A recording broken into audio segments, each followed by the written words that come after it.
LinkedIn, Dave Wilson, the Ring of Hire Show. Hey, how you doing, Amy? I'm so happy to be here. How are you? Isn't it? I know we talk about this. This is our favorite part of the Yes. Ring of Hire Show. How we bring a guest on, and we have Mr. Perry Shore on this evening. But I know you like this also. We do a live interview, and we're gonna have a lot of fun with Perry today. Our goal is to get him employed. That's right. That's a job out there, everybody. So share this video. We're gonna put Perry back to work. So how you doing, sir? I'm doing great. Again, thank you both for having me. This is definitely a different experience, and I'm looking Isn't forward it? to helping myself out this way. I love it. I love it. So I'm going to play the video everybody knows, and we'll be right back after this.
Never gets old. I know, right? Perry, if that don't pump you up, doesn't it? That Woo! is an exciting opening. I love it. Isn't it? I know. I always tell Amy that thing only cost me $35, and it took 2 hours for that guy on the Fever app in Bangladesh, to do it up. He knew me so much. But you know what? Everybody, we're here today, and we're going to ask Perry some questions, but you're in the Chicago area, right? I am. I'm right in between Chicago and Rockford. Awesome. And I saw some of the things here, and I'm going to ask the first question, but I know you're looking for operations, customer service, logistic roles, senior leadership roles, and director. But I'm going to start out, Perry, with the first one is, introduce yourself. Tell us about yourself, your professional background, and where you are today. So, really about talking almost 20 years ago at this point, because I've been out of work for about 3 years. Started with the airline industry, started with U.S. Airways in Philadelphia as a customer service agent, real quickly bumped up to a supervisor, and then a few years after that became a customer service manager, frontline manager. Nice. And that was right at the end of the merger with America West. And then during the time of the merger with American Airlines, I transferred to Chicago.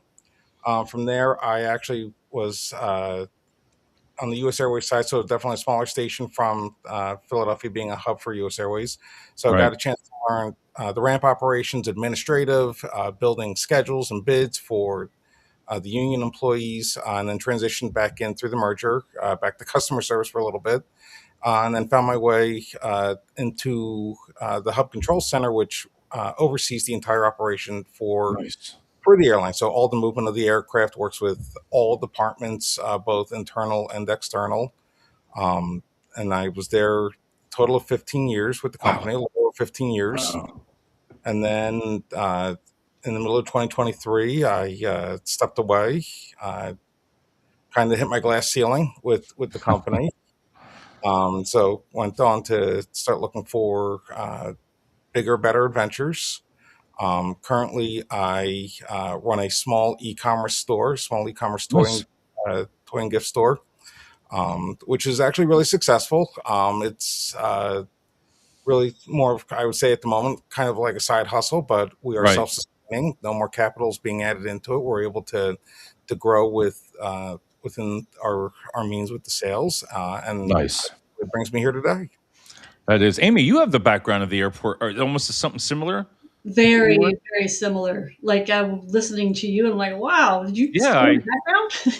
Yeah. I was Yeah, like, no, same. So, yeah. um, so what kind of roles are you looking for and targeting? So with a primary background of customer service through the airlines, definitely a customer service style role, or um, in the hub control center, I really performed most of the logistics. It was everything from movement of the aircraft to ensuring that all the departments ran their portion of their roles through it on and on to achieve on-time departures. So anything that really transfers into that aspect. I do have an operational background as well, working with the ramp employees, really Right. doing hands-on uh, heavy lifting there. So really, I'm open to anything that kind of fits that part of my background. Is that when you talk about, and same thing, Amy, when you're talking, I went WFS, and we do airlines for ramp agents and everything for Amazon Prime. That's who we service. Now you're in the cargo and people also. Yeah, so primarily I was customer service. I dealt with the frontline customers, but when I came into Chicago, I actually handled or was overseeing the entire operation Oh wow, okay. merger. That's a lot of years. I mean, that's a Yeah. that's a lot of great years. And like I said, we always talk about different things with transferable skills. That's one thing that we've always talked a lot about is, yourself getting back into the workforce now. With the airline industry like that, is I always look like when we went to Atlanta and all that, how huge those, and that's Chicago O'Hara, right? Where Yes. you're I can't even imagine. That's like a small city. There's got to be so much work in that area, right? Uh, it is. It actually comes with its own complexities as the control center manager, dealing with the irregular operations. Um, if you ever seen Chicago, our hangars are a mile away, so Yeah. keeping Wow. those employees safe as well as keeping the employees at the terminal safe brings a whole different complexity to a smaller airport, or even Philadelphia, where I started, just with how close in proximity everything is. All right. Bill had a question. How you doing, Bill? I may have missed it, but where do you live and where do you want to work? He's a good Uh, person to connect here with. Bill, hi. I do live in the northwest suburbs of Chicago. Definitely would prefer to stay in this area, but I'm definitely open to either a hybrid role where I can commute anywhere in the country, a couple days a week, or remote directly. But I'm really open to just about anything. But primarily, if you ask my kids, they really want to stay here. They now have a lot of friends. They Oh, I don't bet. up and move if they don't have to. Right. I can't imagine. Like I said, I just think of a big city when I thought of Atlanta being over there, Amy. I was like, whoa, that I can't even imagine because I there's looks like it's a small city, Yeah. and I can't even imagine it. But I'll let you ask Amy if you want to go with the next one. Yeah. So you kind of just answered the question. Do you prefer remote, uh, on-site, hybrid? Would you be open to contract work? I am open to contract work. I did a small stint as a contract as an operations manager for a game and Lego store that opened up in my area, helping them kind of really scale up their operation. They started off in a seasonal location and then opened up a flagship store where they invite people in to even play games, and then opened up a second permanent location as well, plus outreach to the community. It was enjoyable to do it. Definitely a different change of pace for me. Prefer Right. something a little more steady, but at this time, contract work is always on the table. Right. That's good to know. And then also, especially with today's market, I mean, do you see a lot of openings in your area that you're looking for within that industry? Because, like you said, there's so many. I keep forgetting that you're talking like when you say customer service, you've done it all. You've done that. And Amy, that's what I'm going to keep asking you, but that's what you did also, right? Yeah. So, I mean, when you think about customer service, it breaks it. When you're in a hub, you've got the ticket counter, and then you've Right. got the gate, and then you've got the wheelchairs and whatnot. So, Perry, when you're talking about customer service, you're talking about the gate and the ticket counter functionality. Wow. Yes. So I've done both. I always enjoyed being at the gate because it was always ever changing, whereas ticket counter was a little more monotonous. But even as a manager, I oversaw our passengers that were that needed assistance. So the wheelchairs, unaccompanied minors, I oversaw that department in Philadelphia for a while with two other customer service managers. So I really, when you talk about customer service, I've kind of done it all. I couldn't imagine being there without all those agents being paid and the way those airport things were on the news. I was like, wow, that is crazy. Perry, if you had to say, what are your top two accomplishments that you really feel especially proud of? So we talk about Chicago and the challenges of keeping everybody safe. I worked on a project in the airport, moving our aircraft from our hangars to the terminal and back. We alleviated those delays. The teams were taking approximately 8 to 10 delays a day moving aircraft. And the challenges is crossing three separate runways, working with the FAA. Chicago's got its own challenges, being a hub for two airlines, so working around United as well Wow. in the vicinities, and then making sure that we had the staff to meet the aircraft, the maintenance staff to move the aircraft, and getting everybody in line. So I worked on a project for about 6 months to put in process plans to move those aircraft at an appropriate time frame. Because from the FAA standpoint, if we didn't have the gate available for it, they threw it into what's called the penalty box, and then it kind of just sits there and it gets lost Right. in X because it no longer becomes a priority.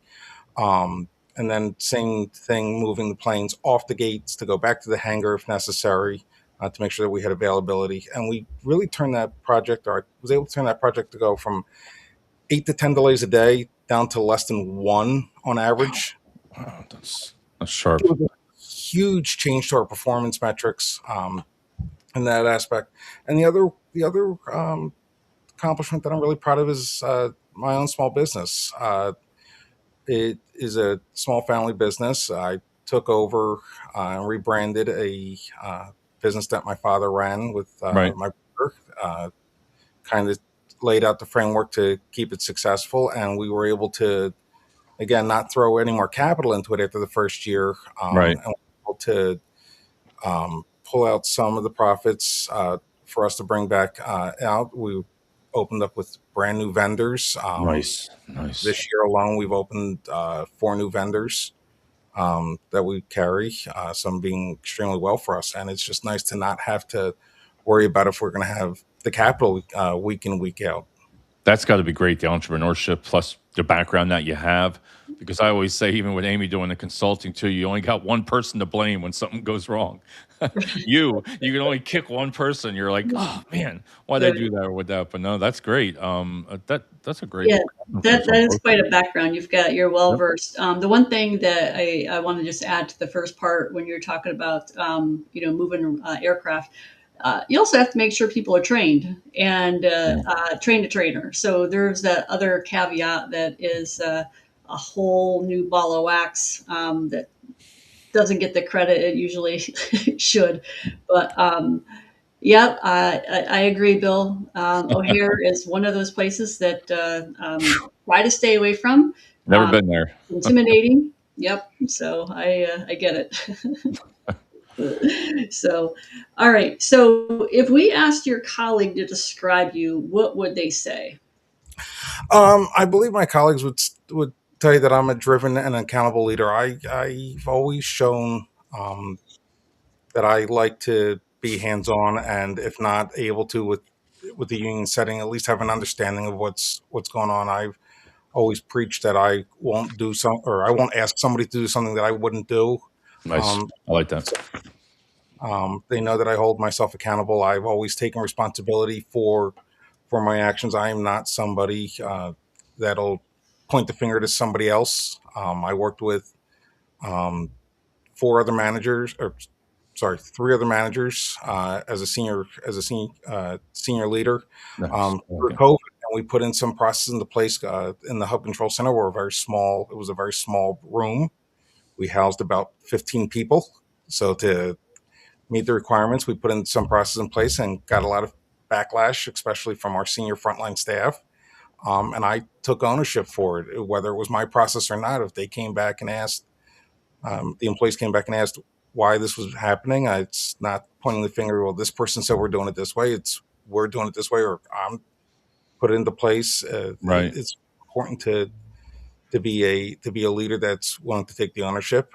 They would definitely tell you that I'm a servant leader. I was always there for my frontline staff, listening. Whether I was able to fix the situation or comply with what they were asking for is a whole different story.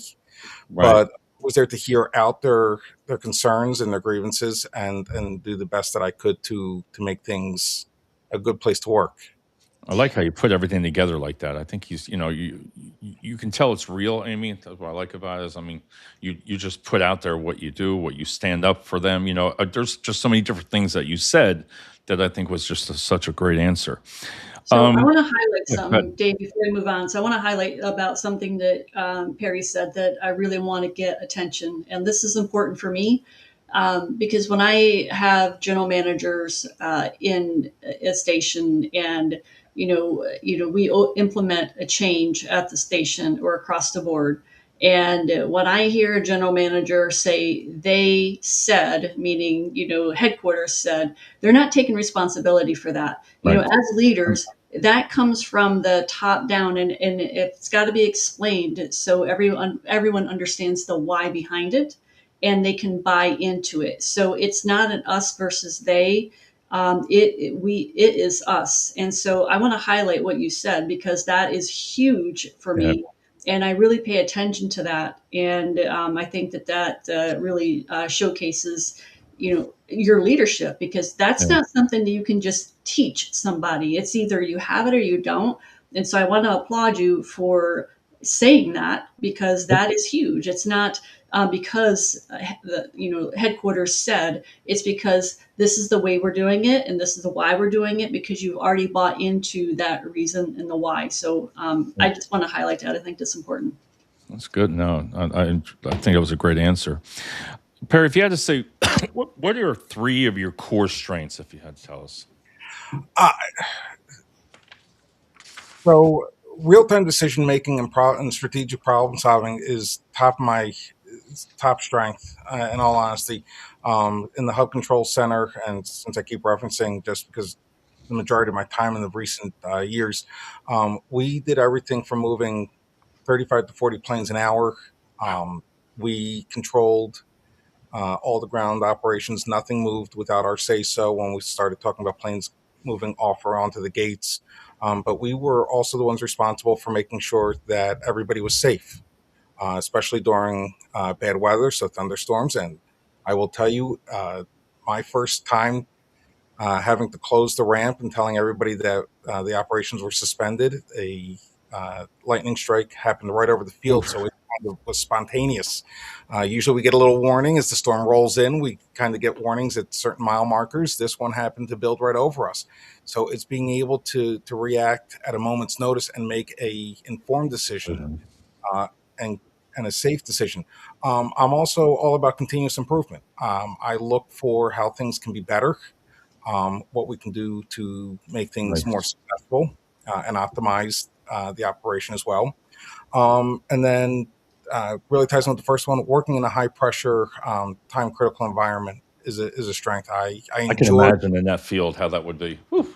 Yeah, I enjoy the ever changing environment. While it's nice to have a nice, quiet, sunny day, enjoyable Gee. days were a pop up thunderstorm, or where we had a little bit of aircraft maintenance that caused us to look into what we can do to make sure that passengers were making their connections to the next station, or out of the next station if it was going hub to hub flying, or even those passengers coming in delayed for some reason from another system, from another hub or another station, making sure that they had the ability to get to their final destination as well.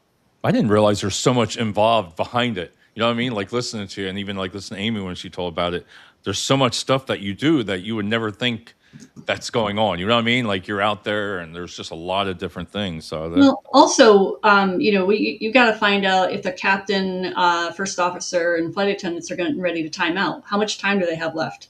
So that's the other factor that you've got to play with. And if you're in a hub situation or if you're in an outstation, do you have somebody that can readily, take that flight? If you're in a hub, you've got, reserve. But I mean, that's also another factor that I don't think anybody knows that is, something that is considered. So, Right.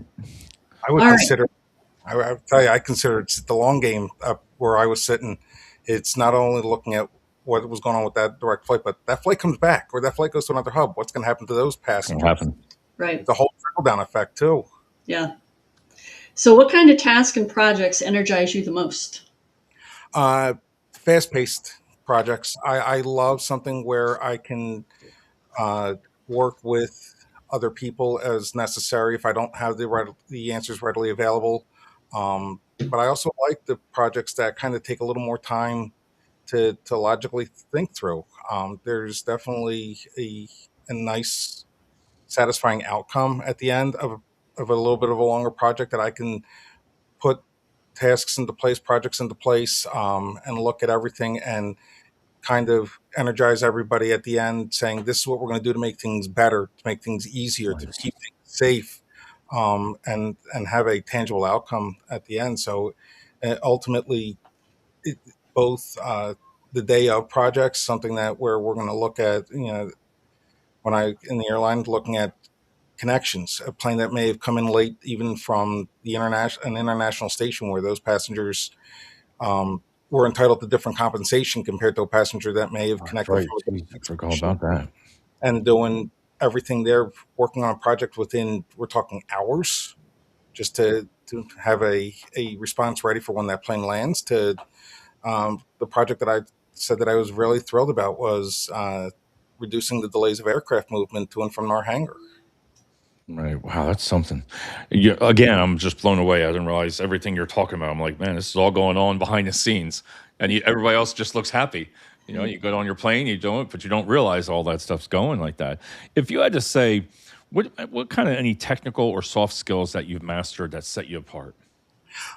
So from a technical side, I was responsible for all our key performance indicators and reporting out those on a daily and weekly basis. I met with all our senior leadership on a weekly basis to report our numbers, and then we really had a team that would talk about where we fell short, what we could do better, what process we needed to adapt or change from all departments, both our external vendors and our Right. internal departments.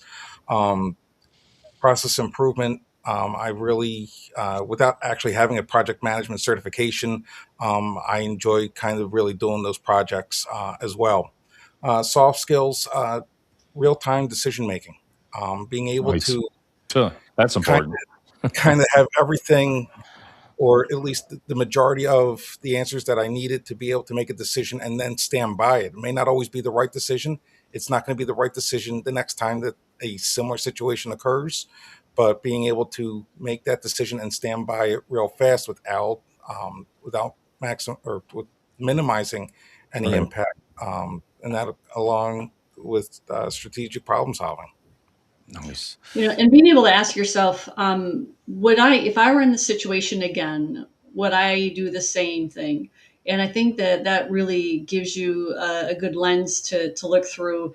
What did you know? And now that you know more, would you still make that same decision? So I think, just being able to put yourself in that foundation, and be able to ask that question can really help mitigate. You do the same thing all over again, or yes, I would definitely change because of. So being able to have that foundation and Nice. to be able to know, what went well, what went wrong, and what can we do differently are the things that I like to peel back after each project or process. And it sounds like you do the same thing. Yeah, very much. Yeah. So how do you approach challenges or problem solving at work? Um, and really, it's being flexible. It's knowing that not every challenge is going to have the same outcome. Not every challenge is going to be exactly the same. Today's thunderstorms may be different than tomorrow's storms and how they affect the passengers. Or an inbound flight being delayed today is not going to be delayed tomorrow. And it's kind of putting together what the outcome needs to be, and Right. then or if I can't figure out the outcome, being able to reach out to those that are going to have those answers, or have the mindset, and then really getting everybody geared together and working, making sure that we're working towards the same goal. You know, in a hub, in really any situation in an airline, and I'm sure it's the same way in almost any business. Each department's got its own goals. Granted, everybody's trying to get to the same outcome, but everybody's got their own secondary goals that they have to hit too, and they unfortunately sometimes may conflict with another department's goals. For that. And doing everything we can to make sure that we get to that happy outcome at the end. Right. All right. I got one more for you from myself. I have. What unique value do you think you can bring to a team from someone else? You know, you have a lot of experience here. I've enjoyed this because I've learned a lot. Again, I just didn't realize all this stuff goes on behind the scenes like that. But what do you feel you bring? I bring a lot of fast-paced, real-time decision making into any job, but at the same time, I'm able to work in a complex environment that may not only require that fast-paced decision making, but that same project or long-term project decision making as well, and being able to multitask through both to ensure that the day of projects are being done and the day of operations being handled, but also looking into the future and what's going to make things more effective Right. for everybody. So from our shareholders to the frontline staff to Wow. all and everybody in between. I tend to look at everything and go, how is this going to be best for everybody? It's not just with a public traded company. It's not just what's best for the shareholder. It's got to be what's best for the customer as well, and what's best for the employees to keep everything moving smoothly. Right. I like that answer. That's good. Definitely hard to juggle. Yeah. Right. Phew. So, how do you stay balanced? Um, in all honesty, I try and find as much time to spend with my family.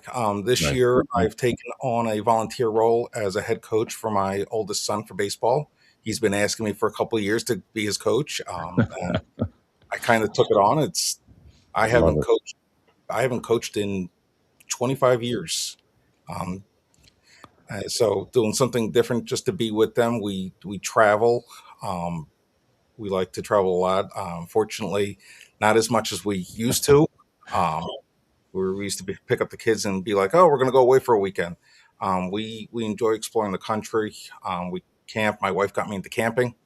I made her buy Love me a it. camper, though. I won't tent camp. Uh, we try and I just try and spend time with the family. I love my kids. They are Mm. probably the best thing ever. As much as they drive me crazy sometimes, and just getting them excited for the stuff that I grew up being excited about. Yeah, I think that's just like what you said. You can tell you got that smile across your face there once you talk about your family. I think everybody does with the kids and trying to make that work life balance and trying to just make everything work with the kids. And I can imagine how much fun that would be coaching. I'm sure a lot of the parents that do all the yelling on the outside of the coaches, but I was never one of them. But I'll tell you what, I watch my son with basketball, and I just love it. I don't know. It's just see the coach over there talking to him. You're like, oh man, I love this stuff, But I know Amy's got another one more question here for you. But anybody out there, really just look at Perry, watch the interview, share this video. We're really trying to put him to work. And Perry, I think you've done an excellent interview so far. I mean, everything just came right across. You're not making it up. You can just tell. You're not just Right. saying what you say. And I think Amy, you can agree with that. And I know she has another question for you here. I do. So, why would a company want to hire you, Perry? Uh, I bring a combination of operational leadership and the ability to drive results in a complex environment. I am able to learn quickly in any situation, especially since I'm really looking to branch out from the airport and the airline industry. I have that logistical skills and other technical skills. So while I'm not a plug and play person in most environments anymore for where I'm looking to be at, I'm someone that's easily taught and able to be taught quickly and get up to speed. But I bring in a whole different understanding of the complexity of an environment of hitting Again, like I said, the shareholders, Nice. the frontline staff, and the customer directly, working in an environment that unfortunately is challenging to begin with. I think everybody has traveled at some point on an airplane or seen the news even recently. It is not a easy environment to be in. No, Um, not now. and I can work in any high pressure environment, any high pressure situation, and come out um, successful, come out being Nice. able to make those decisions and lead the team to the best outcome possible. I think that's great. And again, let's see who is Matthew. Let's see, Dave, my man, back at it. Oh, Matthew, Mark, how you doing, Matt? God, I haven't seen this gentleman in a long time. He's over in Florida. I still believe, Matt, you're in Florida there. But you definitely want to, like I said, Perry, connect with these guys. Even Matt and even Bill. Bill's a great contact, so you can look at his name and contact or connect with him afterwards. These are just great guys that can also help you. Amy, do you have anything to add? No, Perry, just thank you so much for coming on. We are going to do everything we can to get your name out there and, ask your team everybody to help share this as well. This is we've got, we're gonna get you back to work. Thank you for coming Perry, on. back to work. Thank you so much. All right. Thanks, everybody. We're going to put this video on, and Perry, we're going to talk to you right after this.